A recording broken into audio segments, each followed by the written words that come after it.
Welcome back to Dhani vlogs. ಈ ವಿಡಿಯೋದಲ್ಲಿ ನನ್ನ 25th ಬರ್ತ್ಡೇಗೆ ಏನೆಲ್ಲ ಗಿಫ್ಟ್ ಬಂತು ಅಂತ ಹೇಳಿ ನಿಮ್ಮ ಜೊತೆ ಶೇರ್ ಮಾಡ್ಕೊಳ್ಳೋಣ ಅಂತ ಈ ವಿಡಿಯೋ ಮಾಡ್ತಾಯಿದ್ದೀನಿ. ಇದು ಬಂದು ಏನೋ ನನಗೆ ಜಾಸ್ತಿ ದೊಡ್ಡ ಗಿಫ್ಟ್ ಬಂತು ಅಂತನೂ ಅಲ್ಲ, ಜಸ್ಟ್ ನನ್ನ ಖುಷಿಗೋಸ್ಕರ ನಾನು ಮಾಡ್ತಾಯಿರೋದು.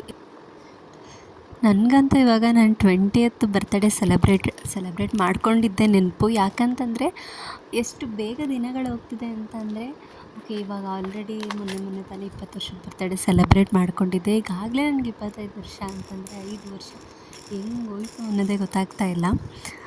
ಬಟ್ ಆದರೆ ಬರ್ತ್ಡೇ ಎಲ್ಲರಿಗೂ ಸೆಲೆಬ್ರೇಟ್ ಮಾಡ್ಕೊಳ್ಳೋದು ಒಂದೊಂದು ರೀತಿ ಇರುತ್ತೆ. ಒಬ್ಬೊಬ್ಬರಿಗೆ ತುಂಬ ಗ್ರ್ಯಾಂಡಾಗಿ ಸೆಲೆಬ್ರೇಟ್ ಮಾಡ್ಕೋಬೇಕು, ಒಬ್ಬೊಬ್ಬರು ಸೆಲೆಬ್ರೇಟ್ ಮಾಡ್ಕೊಳ್ಳೋಕ್ಕೆ ಇಷ್ಟ ಇಲ್ಲ. ಬಟ್ ನನಗೆ ಯಾವ ಥರ ಅಂತಂದರೆ ಸ್ವಲ್ಪ ಟಿಪಿಕಲ್ಲಾಗೆ ಇಷ್ಟ.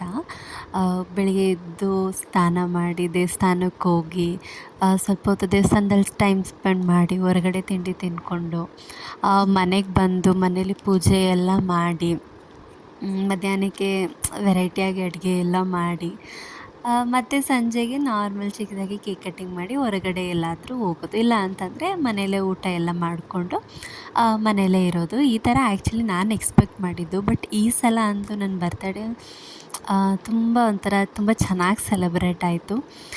ಮಾರ್ನಿಂಗ್ ಎದ್ದು ಮನೇಲಿ ಪೂಜೆ ಎಲ್ಲ ಮಾಡಿ ಫಸ್ಟು ಕಾಡುಮಲ್ಲೇಶ್ವರ ದೇವಸ್ಥಾನಕ್ಕೆ ಹೋದ್ವಿ. ಬಿಕಾಸ್ ನಾನು ಬೆಂಗಳೂರಿಗೆ ಬಂದಾಗಿಂದ ಆ ದೇವಸ್ಥಾನ ನೋಡೇ ಇರಲಿಲ್ಲ.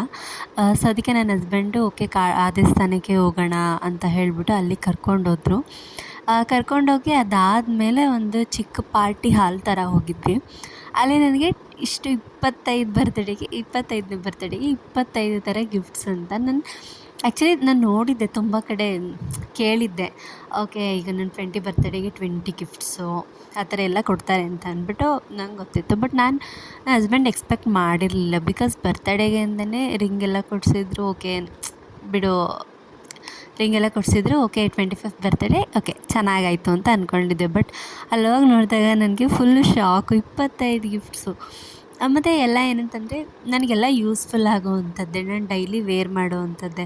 ಅಂದರೆ ಗಿಫ್ಟ್ಸ್ ಅಂತಂದರೆ ಎಲ್ಲೋ ಶೋಪೀಸ್ ಥರ ಇಡೋದು, ಯಾವಾಗಲೂ ಅಪ್ರೂಪಕ್ಕೆ ಅದನ್ನು ನೋಡೋದು, ಆ ಥರ ಎಲ್ಲ ಅವ್ರಿಗೇನು ಸೆಲೆಕ್ಟ್ ಮಾಡಿಲ್ಲ. ಬಿಕಾಸ್ ನಾನು ಡೈಲಿ ಯೂಸ್ ಮಾಡಬೇಕು, ನನಗೆ ಡೈಲಿ ಹೆಲ್ಪ್ಫುಲ್ ಆಗಬೇಕು ಅನ್ನೋ ಥರದನ್ನೇ ಅವರೆಲ್ಲ ಸೆಲೆಕ್ಟ್ ಮಾಡಿ ತಂದಿರೋದು. ನನಗದೆಲ್ಲ ನೋಡಿ ಹೌದಲ್ಲ, ಎಷ್ಟು ಯೋಚನೆ ಮಾಡಿ ತರ್ತಾರೆ ಅಂತ ಅನ್ನಿಸ್ತು.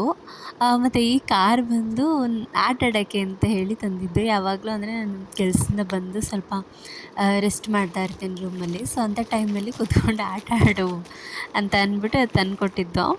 ನನಗೆ ಅದು ಕಾರ್ ನೋಡಿದಾಗ ಅಂತ ನನ್ನ ಚೈಲ್ಡ್ಹುಡ್ದೇ ನೆನಪಾಗುತ್ತೆ. ಚಿಕ್ಕ ವಯಸ್ಸಲ್ಲೂ ಅಷ್ಟೇ ಆ ಥರ ಕಾರ್ಗಳೆಲ್ಲ ತೊಗೊಂಡು ಆಟ ಆಡ್ತಾಯಿದ್ವಿ. ಈಗಲೂ ಅದೆಲ್ಲ ಒಂಥರ ಮೆಮೊರಬಲ್ಲು ಆಯಿತು. ಇದಿಷ್ಟೇ ಗಿಫ್ಟ್ಸು ಎಲ್ಲ ಎಲ್ಲ 25 ಗಿಫ್ಟ್ಸ್. ಇದರಲ್ಲಿ ಡ್ರೆಸ್ಸಸ್ಸು ಎಲ್ಲ ಇದೆ. ಬಟ್ ಡ್ರೆಸ್ಸಸ್ಸು ನಾನು ಆಲ್ರೆಡಿ ವೇರ್ ಮಾಡಿಬಿಟ್ಟಿದ್ದೆ. ಸೊ ಅದಕ್ಕೆ ಈ ವಿಡಿಯೋದಲ್ಲಿ ಅದೆಲ್ಲ ತೋರಿಸಿಲ್ಲ. ಸೊ ನಿಮಗೆ ಇಷ್ಟು ಗಿಫ್ಟ್ಸಲ್ಲಿ ಯಾವ ಗಿಫ್ಟ್ ಇಷ್ಟ ಆಯಿತು ಅಂತ ಕಮೆಂಟ್ ಮಾಡಿ. ವಿಡಿಯೋ ಇಷ್ಟ ಆಯಿತು ಅಂದರೆ ಲೈಕ್ ಮಾಡಿ, ಶೇರ್ ಮಾಡಿ, ಸಬ್ಸ್ಕ್ರೈಬ್ ಮಾಡಿ. Thank you for watching Dhani vlogs. Bye.